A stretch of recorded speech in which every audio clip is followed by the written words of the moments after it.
Pemerintah mulai menerapkan new normal, yang mana masyarakat akan dapat beraktivitas seperti biasa dengan syarat-syarat tertentu dan tetap menerapkan protokol kesehatan untuk mencegah penyebaran COVID-19.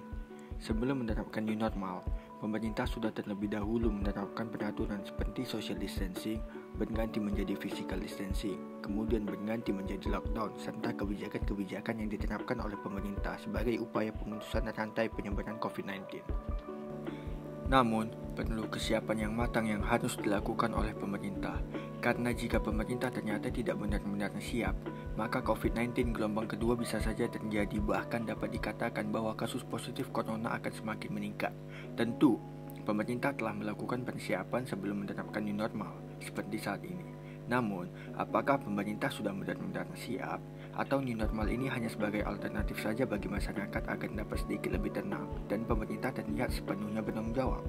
Bagaimana jika ternyata pemerintah masih belum sepenuhnya siap akan new normal ini? Seperti pada saat COVID-19 belum menyebar ke Indonesia dan pemerintah terkesan remeh dalam menghadapi virus ini, sehingga kita sempat kewalahan di fase-fase awal penyebarannya di Indonesia. Berbagai pertanyaan yang belum terjawab masih berputar di kepala saya, selaku penulis dan juga masyarakat biasa yang terkena dampak luar biasa dari adanya pandemi ini.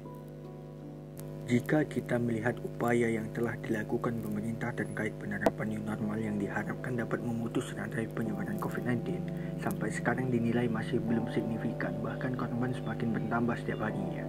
Adanya maksud dan tujuan diterapkannya new normal ini adalah menggerakkan kembali laju perekonomian yang merosot saat ini, bahkan sempat terpuruk di angka 2,97% pada kuartal pertama 2020 berdasarkan Badan Pusat Statistik atau BPS. Lambatnya pertumbuhan ekonomi ini terutama disebabkan oleh konsumsi rumah tangga yang merosot hingga 2,84% dan investasi yang tumbuh 1,70% saja. Sementara itu, konsumsi pemerintah masih tumbuh walau sedikit, yakni 3,74%, ekspor 0,24%, sedangkan impor konstruksi 2,19%. Apa yang akan terjadi jika situasi kita terus seperti ini? Krisis ekonomi dan krisis politiklah jawaban yang tepat untuk menggambarkan kondisi negara Indonesia ke depannya. Apa itu krisis ekonomi?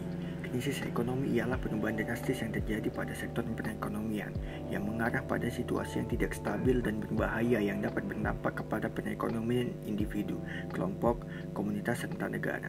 Dengan adanya krisis ekonomi seperti ini, tak menutup kemungkinan akan terjadinya krisis politik, yang mana krisis politik disebabkan oleh hilangnya kepercayaan masyarakat kepada pemimpinnya. Hal mendasar lainnya adalah keamanan dan kestabilan ekonomi negara.